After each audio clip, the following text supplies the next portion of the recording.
Welcome to day 2. ഇന്ന് day 2 ആണ്. ഇന്നലെ ഭയങ്കരമായിട്ട് ടയേർഡൊക്കെ ആയി പോയതുകൊണ്ട് അവസാനമായപ്പോൾ ഒന്നും പറയാനൊന്നും പറ്റിയൊന്നുമില്ല. ഇന്നലെ നമ്മൾ രാത്രിയിൽ കണ്ടോളിംഗ് ബീച്ചിലാണ് പോയത്. ഇവിടുത്തെ നൈറ്റ് ലൈഫ് കുറച്ച് വൈബിങ് ഒക്കെയാണെന്ന് കേട്ട് കഴിഞ്ഞപ്പോഴത്തേക്കും നമ്മളിങ്ങനെ വിചാരിച്ചിട്ടുണ്ട് പിന്നെ പോയി പുറത്തൊന്ന് ഫുഡൊക്കെ കഴിക്കാമെന്ന് വിചാരിച്ചാൽ കണ്ടോളിംഗ് ബീച്ചിൻ്റെ സൈഡിൽ കൂടെ പോയിട്ട് അതാണ് നിങ്ങൾ കണ്ടത്. അവിടെ വലിയ തിരക്കൊന്നും ഉണ്ടായിരുന്നില്ല. അപ്പോഴാണ് ഇങ്ങനെ പറഞ്ഞത് ഈ കണ്ടോളിംഗ് ബീച്ചിന് അധികം തിരക്ക് വരത്തില്ല, കാരണം അങ്ങോട്ടുള്ള വഴികളൊക്കെ എന്ന് പറഞ്ഞാൽ കുറച്ച് നാരോ ആണ്. പിന്നെ തുറക്കുന്ന നോക്കാൻ പറ്റുന്ന റിസോർട്ട്സിൽ നിന്നൊക്കെ തുറക്കുന്ന പോലത്തെ വഴികളൊക്കെയാണ് ആ ബീച്ചിലേക്കുള്ളത്. അതുകൊണ്ടാണ് അവിടെ വലിയ തിരക്കില്ലാത്തത്. പക്ഷേ ബാക്കി വരുന്ന ഈ അഞ്ജന ബീച്ചിലും ബാഗ ബീച്ചിലും ഒക്കെ ഭയങ്കര തിരക്കൊക്കെയാണ്. നമ്മളിന്നലെ പോയി ചില്ലൊക്കെ ചെയ്ത് ഇന്നലത്തെ ആ വെയിൽ മൊത്തം കൊണ്ടിട്ടാണെന്ന് തോന്നുന്നു. അത് പറഞ്ഞപ്പോഴാണ് നമ്മൾ 2 വീലർ റെൻറ്റിന് എടുത്തിട്ടുണ്ടായിരുന്നു. അപ്പം അതിനാണ് പോയിക്കൊണ്ടിരുന്നത്. ആ വെയിലും കൂടെ കൊണ്ടിട്ടാന്ന് തോന്നുന്നല്ലോ. ഇന്നലൊക്കെ ആയപ്പോഴത്തേക്കും മൊത്തത്തിൽ അങ്ങോട്ട് മടുത്തായിരുന്നു. അതാണൊന്നും പറയാതിരുന്നത്. അപ്പം ഇന്ന് ഡേ 2 ആണ്. അപ്പം ഇന്ന് നമ്മൾ പോകാൻ ഉദ്ദേശിച്ചേക്കുന്നതെന്ന് വെച്ചിട്ടുണ്ടെങ്കിൽ അത് പറയുന്നതിന് മുമ്പായിട്ടൊരു കാര്യം കൂടെ പറയണം. അല്ല, നിങ്ങൾക്കറിയാമായിരിക്കും, എന്നാലും ഞാൻ പറയുവാണ്. ഈ ഗോവനെ 2 പാർട്ടായിട്ട് തിരിച്ചിട്ടുണ്ട്. നോർത്ത് ഗോവ എന്നും സൗത്ത് ഗോവ എന്നും പറഞ്ഞിട്ട് തിരിച്ചിട്ടുണ്ട്. താഴെയുള്ള അപ്പാർട്ട്മെൻറ്റിലുള്ള കുട്ടികൾ കഴിയുന്നതിൻ്റെ ഒച്ചയാണ് കേൾക്കാൻ പറ്റുന്നുണ്ടോ? അതെ, കാറെന്ന് വെച്ചാൽ അപ്പം നോർത്ത് ഗോവ എന്നും സൗത്ത് ഗോവ എന്നും പറഞ്ഞ് തിരിച്ചിട്ടുണ്ട്. അപ്പം നമ്മൾ സ്റ്റേ ചെയ്തേക്കുന്നതാണ് നോർത്ത് ഗോവയിൽ. അപ്പം ഇന്നലെ നമ്മൾ പോയേക്കുന്നത് മറ്റേ ചപ്പോള ഫോർട്ട്, മറ്റേ സ്നോ പാർക്ക് ഉണ്ടായിരുന്ന ഏരിയ, ബാഗ ബീച്ച്, കണ്ടോളിംഗ് ബീച്ച്, ഇങ്ങനെയുള്ള അഞ്ജന ബീച്ച്, ഇതൊക്കെ കവർ ചെയ്യുന്നതെന്ന് വെച്ചിട്ടുണ്ടെങ്കിൽ നോർത്ത് ഗോവയിൽ. ഇതാണ് കുറച്ച് ഹാപ്പനിങ് പ്ലേസ് ഗോവയിൽ, മറ്റേ ചിൽ വൈബൊക്കെ കിട്ടുന്നത് അത്. അപ്പം പിന്നെ ഉള്ളതാണ് ഈ സൗത്ത് ഗോവ എന്ന് പറഞ്ഞിരിക്കുന്നത്. അവിടെയാണ് നമ്മുടെ ഫ്രാൻസിസ് സേവിയറിൻ്റെ മറ്റേ തിരുശേഷിപ്പൊക്കെ വെച്ചേക്കുന്നത്, പിന്നെ ബോം ജീസസ് ചർച്ച്, അതൊക്കെ ഇരിക്കുന്നത് സൗത്ത് ഗോവയിൽ. പനാജിയും പിന്നെ ഈ ഫൗണ്ടൻ ഹൗസ്, അങ്ങനെ കുറേ പരിപാടികളൊക്കെ ഉള്ളത് ഈ സൗത്ത് ഗോവയിൽ. സൗത്ത് ഗോവ കുറച്ചുകൂടെ ശാന്തിയുള്ള സമാധാനത്തിൻ്റെ ഏരിയയാണ്. അപ്പം നമ്മൾ വിചാരിച്ചത് ഇന്നെന്നാ നമുക്ക് സൗത്ത് ഗോവ എക്സ്പ്ലോർ ചെയ്യാം. ഞങ്ങളുടെ എക്സ്പ്ലോറിങ് അറിയാതെ എഴുന്നേറ്റ് ലേറ്റ് ആവും, പിന്നെ നോക്കിനങ്ങ് പോകുമ്പോൾ കണ്ടാൽ ആയി. അപ്പം ഇന്ന് നമ്മൾ വിചാരിച്ചിട്ടുണ്ട് അപ്പം 7 മണിയാകുമ്പോൾ എണീക്കണം, റെഡി ആവണം. എന്നിട്ട് 8 മണിയൊക്കെ ആകുമ്പോഴത്തേക്കും നമുക്ക് ബ്രേക്ക്ഫാസ്റ്റ് കഴിച്ചിട്ട് ഇവിടെ പോകണം. എവിടെയാണെന്ന് പറയാം, ഇവിടെ ഈ ഡോൾഫിനൊക്കെ കാണാൻ വേണ്ടി പറ്റുന്ന ഒരു ഏരിയയാണ്. നമ്മളിങ്ങനെ ബോട്ടിൽ നമ്മളെ കൊണ്ടുപോകും. മറ്റേ ഡോൾഫിനൊക്കെ മറ്റേ പൊന്തിച്ചടുന്ന പരിപാടിയൊക്കെ ഉള്ളത് മാത്രമേ മീനും സാധനങ്ങളൊക്കെ കുറച്ച് താല്പര്യം. അപ്പം അങ്ങനെ പോകാമെന്നാണ് വിചാരിച്ചുകൊണ്ടിരുന്നത്. എഴുന്നേറ്റു, റെഡിയായി. അത് കഴിഞ്ഞപ്പോഴറിഞ്ഞത് ബ്രേക്ക്ഫാസ്റ്റ് 8:30 ആവാത്ത റെഡി ആവത്തില്ല. പിന്നെ നമ്മൾ പൊതുവെ അങ്ങ് വലിയ കുറച്ച് ഇതായതുകൊണ്ട് ഞങ്ങൾ ചെയ്തുകൊണ്ടിരുന്ന ആക്ടിവിറ്റീസ് പിന്നെയും ലേറ്റാക്കി ഇപ്പം 8:30 ആവാറായിട്ടുണ്ട്. അപ്പോൾ ഇനി പോയി ബ്രേക്ക്ഫാസ്റ്റ് ഒക്കെ കഴിച്ചിട്ട് രാവിലെയാണ് ഈ ഡോൾഫിനെ കാണാൻ വേണ്ടി പോകേണ്ടതെന്നാണ് പറഞ്ഞേക്കുന്നത്. ഉച്ചയൊക്കെ ആകുമ്പോഴത്തേക്കും അതിന് മറ്റേ പൂച്ചാട്ടം പൊതുവെയൊക്കെ ഉറങ്ങാൻ പോയിരിക്കും, അറിയില്ല. അപ്പോൾ അങ്ങനെയാണെന്നാണ് കേട്ടേക്കുന്നത്. അപ്പോൾ പറ്റുവാണെങ്കിൽ അത് പോയി കാണണം. എന്നിട്ട് ബാക്കി സൗത്ത് ഗോവയിൽ കുറച്ച് സ്ഥലങ്ങളൊക്കെ ഉണ്ട്, അതൊക്കെ ഒന്ന് പോയി കാണണം എന്നൊക്കെ ഇങ്ങനെ വിചാരിച്ചിരിക്കുന്നു.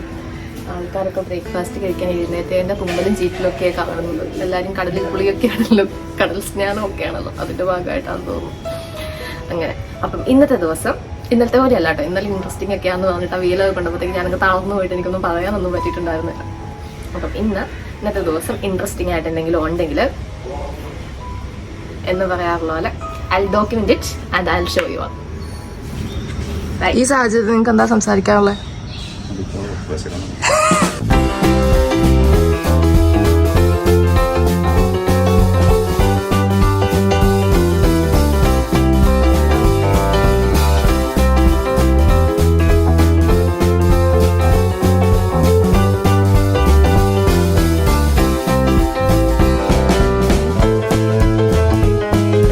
അങ്ങനെ വിശപ്പിൻ്റെ വിളികൾക്ക് ഒരു പരിഹാരം ഉണ്ടാക്കിയതിന് ശേഷം ഞങ്ങൾ പോയ ആദ്യത്തെ ഡെസ്റ്റിനേഷനാണ് കൊക്കോ ബീച്ച്.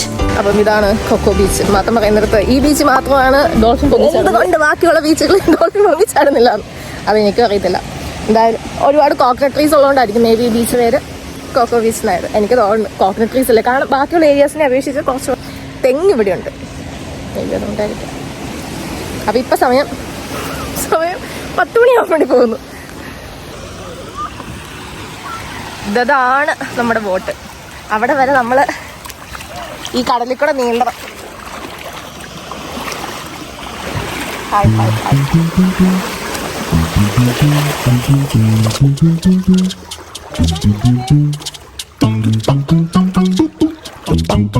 ഇനി ഈ ഡോൾഫിനെ കാണാൻ വേണ്ടി പോകുന്ന ഈ പരിപാടിയിൽ എന്താ സംഭവിക്കുന്നതെന്ന് ഞാൻ പറഞ്ഞുതരാം.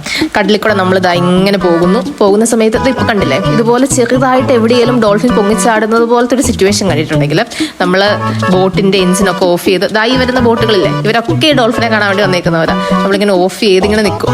അപ്പോൾ ഒരു ശാന്തമായ എൻവയോൺമെന്റ് സൃഷ്ടിച്ചു കൊടുക്കുമ്പോഴത്തേക്കും ഓട്ടോമാറ്റിക്കലി ഡോൾഫിൻ ഒന്ന് പൊങ്ങിച്ചാടിയൊക്കെ വന്ന ഒരു രീതിയിൽ ചെറുതായിട്ടൊന്ന് പൊങ്ങി അതിന് 2 ചിറകുകൾ കാണിക്കാൻ ചെറുതായിട്ടൊരു സാധ്യതയുണ്ട്. ഇപ്പൊ കണ്ട പോലെ ഈ പരിപാടി മാത്രമാണ് ആ 1-1.5 മണിക്കൂറത്തെ ഷോയിൽ ഞാൻ കണ്ടത്. കാര്യം പറഞ്ഞാൽ ഡോൾഫിനെ കാണാനാണ് കടലിൽ കൊണ്ടുപോയെങ്കിലും ഡോൾഫിനെ ഒന്നും കാണാത്ത സ്ഥിതിക്ക് കുറച്ച് ചരിത്രം എക്സ്പ്ലെയിൻ ചെയ്യാൻ വേണ്ടി ഇവിടുത്തെ പുള്ളി തീരുമാനിച്ചു. അപ്പം ഈ കാണുന്നതാണ് ഗോവയിലെ മില്യണിയർ പാലസ്. ഇതൊരു ഡയമണ്ട് മർച്ചന്റിന്റെ ആണ്. പക്ഷെ സഞ്ജയ് ദത്തിന്റെ ഒരു മൂവി എന്നതാണ് സംഭവം പ്രശസ്തമായത്. ഇതാണ് അഗ്വാഡ ജയിൽ. ഇതൊക്കെ കാണിച്ചു തന്നിട്ട് പുള്ളി ഞങ്ങളെ കരക്കി കൊണ്ട് ഇറക്കി വിട്ടു. അങ്ങനെ ആദ്യത്തെ ഡെസ്റ്റിനേഷൻ നല്ല അന്തസ്സായിട്ട് മൂഞ്ചിയതിന്റെ ഒരു ആഹ്ലാദത്തിൽ നമ്മുടെ അടുത്ത സ്ഥലത്തേക്ക് പോകാൻ വേണ്ടിയിട്ട് തീരുമാനിച്ചു.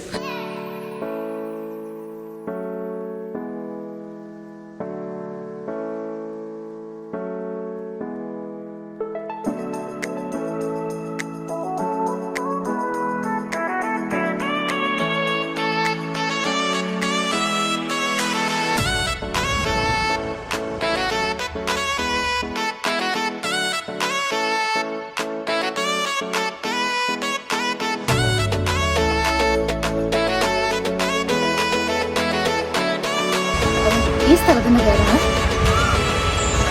റീസ് മാംഗോ ഫോർട്ട്. എവിടെ നോക്കിയപ്പോഴത്തേക്ക്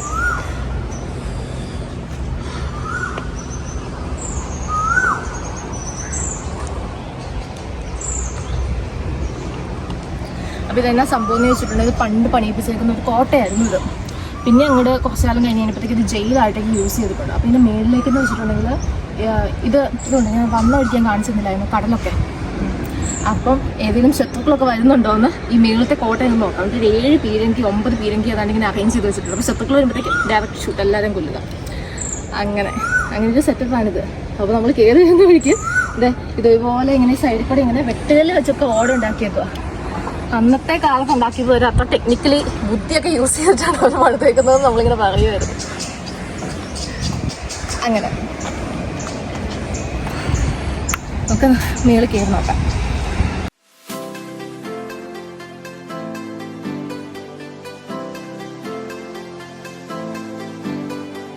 ഈ ഹോള് കണ്ടോ, ഇവരെന്നെ ദുഷ്ടമായിരുന്നു. ഈ ഗേറ്റില്ലേ, ഈ ഗേറ്റ് കയറി ഏതെങ്കിലും ശത്രുക്കൾ വരുന്നുണ്ടെങ്കിൽ ഇവർ ഈ ഓട്ടയില്ലേ, ഈ ഓട്ടയിൽ കൂടെ നല്ല ചൂട് വെള്ളമില്ലേ, ചൂട് ഓയില്ലേ അതൊഴിക്കും. അല്ലെങ്കിൽ എന്താ ചെയ്യുന്നത്, ഷൂട്ട് ചെയ്യും എന്തെങ്കിലും വെച്ചിട്ട്. അതിന് വേണ്ടിയിട്ടുള്ള ചൂട് ഓയിലെന്നൊക്കെ പറയുന്ന കേട്ടപ്പോൾ എനിക്ക് കുറച്ച് ക്രൂരന്മാരായിട്ട് തോന്നി. അങ്ങനെ അകത്തെ കാഴ്ചകളൊക്കെ കണ്ട് കുറച്ച് മുന്നോട്ട് നീങ്ങിക്കഴിഞ്ഞ് കഴിഞ്ഞപ്പോഴാണ് ഈ സ്ഥലം കണ്ടത്. നിങ്ങൾ അത്യാവശ്യം സിനിമയൊക്കെ കാണുന്ന ആളുകളാണെങ്കിലും ഇത് പല സിനിമയുടെ അകത്തും ഈ ലൊക്കേഷൻസ് ഉണ്ട്. എന്ന് വെച്ചിട്ടുണ്ടെങ്കിൽ ഇയോബിൻ്റെ പുസ്തകം, മറ്റൊരു തമിഴ് സിനിമയില്ലേ ഡോണ്, അതിൻ്റെ അകത്തൊക്കെ അത്യാവശ്യം ഗോവൻ ബേസ്ഡ് ആയിട്ടുള്ള ഒരു ആക്ഷൻ ടച്ച് വേണ്ട പോർച്ചുഗീസ് സ്റ്റോറീസിലൊക്കെ ഈ ലൊക്കേഷൻ അവർ പ്രിഫർ ചെയ്യാറുണ്ടെന്ന് തോന്നുന്നു.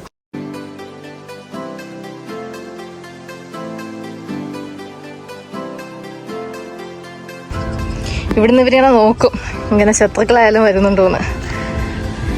എന്നിട്ട് ശത്രുക്കൾ വരുവാന്ന് പറഞ്ഞിട്ടുണ്ടെ പട്ടേന്ന് പറഞ്ഞ് പൊട്ടിക്കും. ഇതിങ്ങനെ ഇത്തിക്കൂടെ നോക്കിയിട്ടാണ് മൊത്തം കാണാമല്ലോ. ഇതൊക്കെ അതെ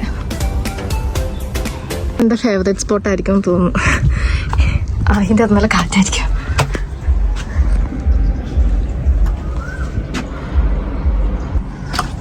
ഇതിൻ്റെ അത് നല്ല തണുപ്പാ.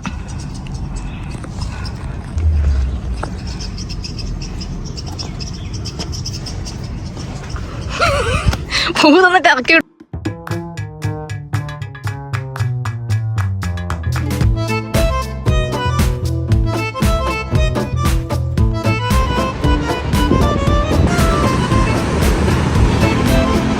ഞാൻ സൂത്രം കാണിച്ചേക്കാം. ഈ റൂം കണ്ടോ, ഇതൊക്കെ കോട്ടയുടെ ഭാഗമാട്ടോ. ഇതിങ്ങനെ ഒരു റൂമൊക്കെ ആയിട്ടും കോട്ടയൊക്കെ ആയിട്ടും ആണോ ഉണ്ടാക്കിയെങ്കിലും ലുക്ക് അറ്റ് ദിസ്. ഇപ്പോൾ ഇത് തുറക്കാനൊന്നും പെർമിഷൻ ഇല്ല കേട്ടോ. പക്ഷേ എങ്കിൽ ഈ ഡോർ ഓപ്പൺ ചെയ്ത് കഴിഞ്ഞാൽ താഴത്തേക്ക് ഇതാ കണ്ടോ, ഇത് ഈ സ്റ്റെപ്പ് ഇങ്ങനെ ഇറങ്ങി താഴെ ചെന്നിട്ടുണ്ടെങ്കിൽ കടല. അങ്ങനെയാണ് അത് ഉണ്ടാക്കി വെച്ചേക്കുന്നത്. അപ്പോൾ സെറ്റപ്പിൽ നന്നായിട്ടില്ലേ. ഇത് കണ്ടോ, ഇത് മനസ്സിലായോ എന്നാന്ന്? നമ്മൾ താഴേന്ന് കണ്ടില്ലായിരുന്നോ മറ്റേ അവർ ഓയിൽ ഒഴിക്കുമെന്ന് പറഞ്ഞ്? താഴെ നിൽക്കുന്നവർക്ക് ഓയിൽ കിട്ടും, ഇവിടുന്നാണ് മറ്റേ ചൂടുവെള്ളവും ബാക്കി ഷോട്ടും ഒക്കെ ചെയ്യുന്നത്. ഇതാ ഏരിയയാണ്. ഇത് ഇവിടുന്ന് ഇങ്ങനെ ചെയ്തിട്ടുണ്ടെങ്കിൽ താഴെ എത്തും.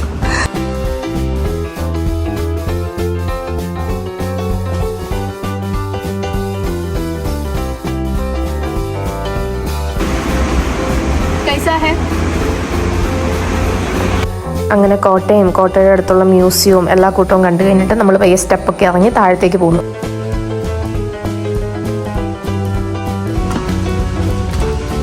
അപ്പം ഇവിടെയാണ് ജയിൽ. ഇതൊക്കെയാണ് ജയിലുകൾ.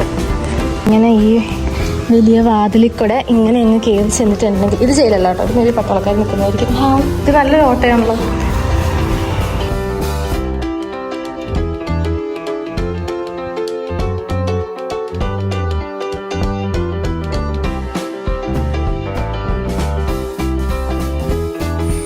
നാല് ദിവസവും കൈ പിടിച്ചുകൊണ്ട് വന്നിട്ട് ഗോവ മൊത്തം കാണണം എന്ന് വിചാരിച്ചു കഴിഞ്ഞാൽ നടക്കുകയല്ല. അപ്പോൾ നമ്മൾ എന്ത് ചെയ്യണം? നമ്മൾ ഓടണം.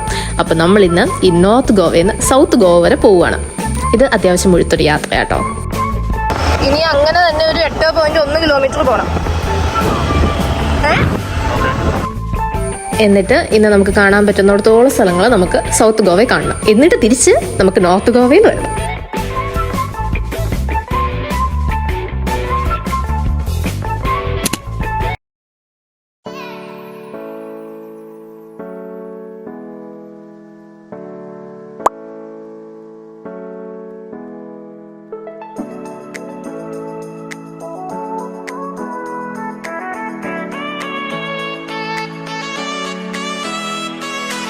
നടന്ന് കണ്ടുകൊണ്ടിരിക്കുന്നതാണ് ബോം ജീസസ് ചർച്ച്. ഇവിടെയാണ് മണിമേടയൊക്കെ ഇവിടെ ഉണ്ട്. അപ്പം ഇതാണ് ഈ ഫ്രണ്ടിലൊക്കെ ഭയങ്കര ആൾത്തിരക്കാണ്. ആൾക്കാരെ കാണാൻ ഭയങ്കര തിരക്ക്. ബാക്കിലേക്ക് വന്നു കഴിഞ്ഞപ്പോൾ ഒന്നുമില്ല. അപ്പം മാത്രമാണ് പറഞ്ഞത് എല്ലാവരും ഫ്രണ്ട് വന്നിട്ട് ഓടി പിടിച്ച് പോവുകയല്ലേ ചെയ്യുന്നത്. ബാക്കിലൊക്കെ എന്നാന്ന് കാണാമെന്ന് പറഞ്ഞ് നമ്മൾ ജസ്റ്റ് നടക്കാൻ വേണ്ടി ഇറങ്ങിയില്ല. പള്ളിയുടെ അകത്ത് ഫോട്ടോഗ്രാഫി വീഡിയോഗ്രാഫി ഒന്നും അലൗഡല്ല, ഒൺലി പ്രേയേഴ്സ്. അതുകൊണ്ട് വീഡിയോയും ഫോട്ടോ ഒന്നും ഇല്ല. അതിൻ്റെ പോകാൻ മാത്രമേ ഉള്ളൂ കേട്ടോ പള്ളിയുടെ. പക്ഷേ ഫ്രാൻസിസ് സേവിയറുടെ തിരുശേഷിപ്പ് അതുപോലെ തന്നെ എടുത്ത് ഇങ്ങനെ മേലിൽ വച്ചിട്ടുണ്ട്. അത് നമുക്ക് കാണാൻ വേണ്ടി പറ്റും. ഇവിടെ എവിടെ നോക്കിയാലും നല്ല ഭംഗിയാണ് കാണാൻ വേണ്ടിയിട്ട്. മൊത്തത്തിലൊരു പോർച്ചുഗീസ് ടച്ച് എല്ലായിടത്തും. അവർ വന്നിട്ടൊന്ന് പോയതിൻ്റെ അവശേഷിപ്പുകൾ എല്ലായിടത്തും ഉണ്ട്. അടുത്തത് എങ്ങോട്ടാണ് പോകുന്നതെന്ന് അത് പറഞ്ഞപ്പോഴും മാത്രം വിളിച്ചു. ഞാൻ വന്നു. അങ്ങനത്തെ കൂട്ടി ഒരു ഗോവ ട്രിപ്പായിരുന്നു. അത് പറഞ്ഞു പോവാണ്. അങ്ങനെ വന്നു. അതുകൊണ്ട് ഇത് എവിടെ പോകുന്നു എങ്ങനെ പോകുന്നു എന്നുള്ള കാര്യങ്ങളൊക്കെ മാത്തനും സുജിത്തോടെ തീരുമാനിക്കും. സുജിത്ത് മാത്തന്റെ ഫ്രണ്ട്. അവര് തീരുമാനിക്കും. ഞാൻ ഇവിടെ കൂടി പോകും. ഇവിടെ കൂടിയല്ല മാത്രമേ ഉണ്ടാവുന്നുണ്ട്. സുജിത്ത് മറ്റേ വെർബൽ കമാൻഡ്സ് ഒക്കെ തരും. നിങ്ങൾ കഴിച്ച് കഴിഞ്ഞിട്ട് നിങ്ങൾ അവിടെ പോകണം കേട്ടോ. അതിനൊരു 10 മിനിറ്റ് കഴിഞ്ഞ് ചോദിക്കും നിങ്ങൾ എവിടെ എത്തി? ഞങ്ങളിപ്പോഴും കഴിച്ചോണ്ടിരിക്കുക. അപ്പോൾ നിങ്ങളിപ്പോഴും കഴിച്ചോണ്ടിരിക്കുക. ഞങ്ങൾക്ക് കഴിപ്പൊരു മെയിൻ ഇതാണ്. പണ്ട് അങ്ങനെ അല്ലായിരുന്നോ തോന്നുന്നു എനിക്ക്.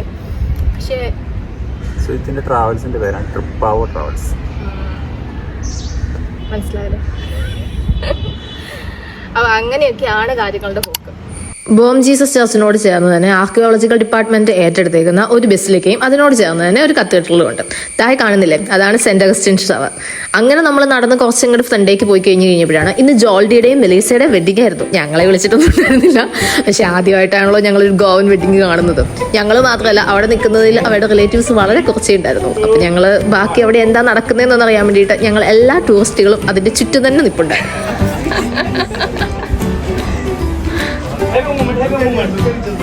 കല്യാണപ്പെണ്ണിന്റെ കയ്യിലിരിക്കുന്ന ബാഗ് നിങ്ങൾ ആയാലും ശ്രദ്ധിച്ചോ? എന്നാൽ ഞാൻ ശ്രദ്ധിച്ചായിരുന്നു. ഞാൻ വിചാരിക്കുകയും ചെയ്തു ഈ കല്യാണത്തിനൊക്കെ എന്തിനാണ് ബാഗ് കൊണ്ട് വരുന്നതെന്ന്. പിന്നെയല്ലേ എൻ്റെ ട്രിക്ക് എന്നാണ് മനസ്സിലായത്. കാരണം വരുന്ന ഗസ്റ്റുകളൊക്കെ എന്തെങ്കിലും ഗിഫ്റ്റ് കൊടുക്കുന്നത് അപ്പോൾ ഈ ബാഗിലേക്ക് തന്നെയാണ് എടുത്തിടുന്നത്. ഗോവൻ കല്യാണത്തിൽ ഇനി വേറെ എന്തൊക്കെ പരിപാടികളുള്ളതെന്ന് കൂടുതൽ മനസ്സിലാക്കാൻ വേണ്ടി പറ്റിയിട്ടുണ്ടായിരുന്നില്ല. കാരണം religious services going on, tourist are not allowed എന്ന് ബോർഡ് എഴുതി വെച്ച് അവർ ഞങ്ങളെ പുറത്താക്കി. അങ്ങനെ പള്ളി ചുറ്റി നടന്ന് കാണുന്ന സമയത്താണ് ഇത് ആർക്കേലും മനസ്സിലായത് എന്താ സംഭവം. ഞാൻ ആദ്യം വിചാരിച്ചത് ഈ ചേച്ചിയും ചേട്ടനും ഏതെന്നാ. പിന്നെയാണ് മനസ്സിലായത് നമുക്ക് ബൈബിളിൽ ഒരു കഥയുണ്ട്. സമരിയാക്കാരി ചേച്ചിയുടെ അടുത്ത് ചെന്ന് ഈശോ ഇച്ചിരി വെള്ളം തരാമോ എന്ന് ചോദിക്കുന്നത്. പുള്ളിക്കാരി പറയുന്നുണ്ട് വെള്ളം തരത്തില്ലെന്ന്. അതാണിത്. പള്ളി ചുറ്റി നടന്ന് കാണുന്ന സമയത്ത് ഞാൻ സൂം ചെയ്തൊരു ടവർ കാണിച്ചു തന്നില്ലേ, ആ ടവർ ഇതിൻ്റെ തൊട്ടടുത്ത് തന്നെയായിരുന്നു. അപ്പോൾ അത് കാണാൻ വേണ്ടി പോയതാണ്. ഇത് പണ്ടത്തെ ഏതൊരു പള്ളി ഏതാണ്ടാണ്. കൂടുതൽ സ്ഥലത്തൊന്നും മനസ്സിലാക്കാൻ വേണ്ടി ഒന്നും പറ്റിയിട്ടുണ്ടായിരുന്നില്ല. വിശപ്പിൻ്റെ വിളി വളരെ അധികമായിരുന്നു ആ സമയത്ത്. അങ്ങനെ വിശപ്പിൻ്റെ വിളിക്ക് ഒരു പരിഹാരം ഉണ്ടാക്കിയതിന് ശേഷം നമ്മൾ പോയത് എനിക്കിഷ്ടപ്പെട്ട ഞാൻ കണ്ടുപിടിച്ച ഫോണ്ടൻ ഹൗസിലേക്കാണ്. അവിടെ പോകണം എന്നുള്ള ആഗ്രഹം എൻ്റേത് മാത്രമായിരുന്നു. പക്ഷെ വന്ന വഴിക്ക് വഴിതെറ്റി, വന്ന വഴിക്ക് പലരോടും ചോദിച്ച് ഞങ്ങൾ എത്തിപ്പെട്ടത് ഇവിടെയാണ്. മാത്രം ശരിക്കും ഈ പള്ളിക്ക് അത് പ്രാർത്ഥിക്കാനുള്ള ത്വര കൊണ്ട് വന്നതാണോ? ശരിക്കും കാണാൻ വേണ്ടി വന്നതാണോ? സ്റ്റെപ്പ് കാണാനോ? സത്യമാണോ മാത്ത? എന്തിനാ കള്ളം പറയണേ? കള്ളാ, നിനക്കറിയത്തില്ലായിരുന്നു ഈ പള്ളി പോലും നിനക്കറിയത്തില്ല. നീ എന്ത് തോന്നാ? എന്നോട് മാത്രം പറഞ്ഞു ഇതിന്റെ ചോട്ടിലായിട്ടൊരു കടയുണ്ട്, ഒന്നാമത്തെ പോർച്ചുഗീസ് ഫുഡ് കിട്ടുന്നു. ഞാൻ ചാടി ഹൈദരാബാദ് ബിരിയാണിയൊക്കെ മറന്നു. അത് ഏത് കടയായിരുന്നു? പൊട്ടക്കടയില്ല, നല്ല കടയാന്ന് തോന്നുന്നു. പക്ഷെ 7 മണിക്ക് നോക്കത്തുള്ളൂ. അപ്പൊ ആരാ കുഴപ്പക്കാരൻ? മര്യാദയ്ക്കാൻ കൊള്ളാം. അവസാനം കടിച്ചതുമില്ല പിടിച്ചതുമില്ല എന്നുള്ള ഗതിയായി കഴിഞ്ഞപ്പോഴത്തേക്ക് ഞങ്ങൾ തീരുമാനിച്ചു എന്നാൽ പിന്നെ ഫോർഡൻ ഹാസിലേക്കുള്ള വഴി തന്നെ കണ്ടുപിടിക്കാന്ന്. അപ്പം ഇതാണ് ഫോർഡൻ ഹാസ്. ആ ഷോമയുടെ സൈഡ് വിട്ടി നിൽക്കുന്ന വെള്ള ടീഷർട്ട് ഇട്ടേക്കുന്നത് അതെൻ്റെ ഹസ്ബൻഡാണ്. ഇവിടെ കാണാൻ ഇതിന് മാത്രം എന്താ ഉള്ളതെന്ന് ചോദിച്ചിട്ടുണ്ടെങ്കിൽ ഇവിടെ കാണാൻ പ്രത്യേകിച്ചൊന്നുമില്ല. നമ്മുടെ കൊച്ചിയിലെ ജൂയിഷ് സ്ട്രീറ്റിലുള്ളതുപോലെ തന്നെ ഡിഫറെൻറ്റ് കളർ അടിച്ചിരിക്കുന്ന കെട്ടിടങ്ങൾ. അപ്പോൾ അതങ്ങ് നടന്ന് കാണുക, അത് തന്നെ.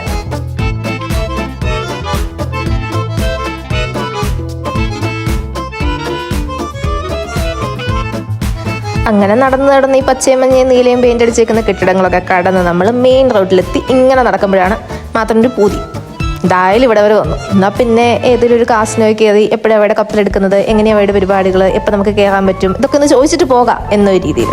പക്ഷേ ഇവിടെയും വിധി ഇന്ന് മാത്രത്തിനെതിരായിരുന്നു. ഇത് മാത്രം അൺലക്കി ട്രൗസറാണ് തോന്നുന്നത്. ഈ നിക്കറിനെ ചൊല്ലുകൾ 2 അടിക്ക് ശേഷം 3ാമത് കിട്ടി 1ാം തരം കൊട്ടാണ്. നിക്കറിട്ടവരെ ഒരു കാസിനോയിൽ കയറ്റത്തില്ല. അങ്ങനെ തിരിച്ച് നമ്മൾ നടന്നു.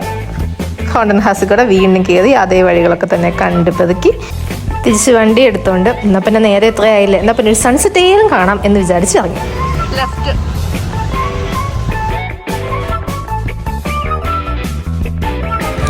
എന്തായാലും ഓടിപ്പടച്ച് ഞങ്ങൾ സൺസെറ്റ് കാണാൻ വേണ്ടി എത്തിയപ്പോഴത്തേക്കും സൂര്യൻ ടാറ്റാ ബൈ ബൈ പറഞ്ഞു പോയിട്ടുണ്ടായിരുന്നു.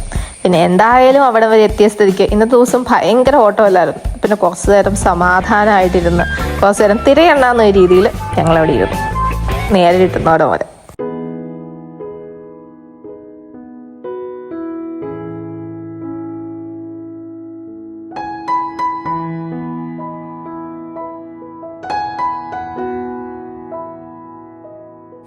അങ്ങനെ തിരിച്ച് ഹോട്ടലിലെത്തി ഒരു കുളിയൊക്കെ പാസ്സാക്കി കഴിഞ്ഞിട്ട് എനിക്ക് മേടിച്ചു എന്നിട്ട് കുടിക്കണതാണ്.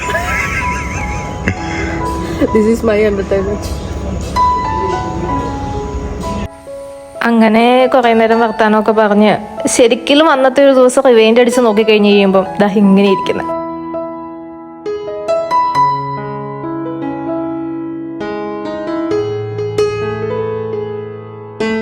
ഇച്ചിരി സ്പീഡ് കൂടിപ്പോയ ദിവസമായിരുന്നു അല്ലേ ഡേ 2. ഞങ്ങൾക്കും തോന്നി. അതിൻ്റെതായ എല്ലാവിധ അപാകതകളും ആ ദിവസത്തിനുണ്ടായിരുന്നു. ദാ ഇതുപോലെ ഞാൻ എങ്ങോട്ട് തിരിഞ്ഞില്ല ഗൈസ്. എന്നാ തേങ്ങ ഗൈസ്. ഗോവയിൽ വന്ന് അടി ഉണ്ടാക്കുന്നവർ നിങ്ങൾ വിചാരിക്കും ഞങ്ങൾ വല്ല ഹണിമൂണിന് വന്നതായിരിക്കും. ഞങ്ങൾ കേരളത്തിൽ കിടന്ന് അടി ഉണ്ടാക്കിയ ഒരു പരുവത്തിലൊക്കെ ആയിരുന്നു ഞങ്ങൾ വിചാരിച്ചു. എന്തുകൊണ്ട് ഗോവയിൽ വന്ന് ആയിക്കോളും. അങ്ങനെയാണ് ഞങ്ങൾ ഇങ്ങോട്ട് ഷിഫ്റ്റ് ആയത്.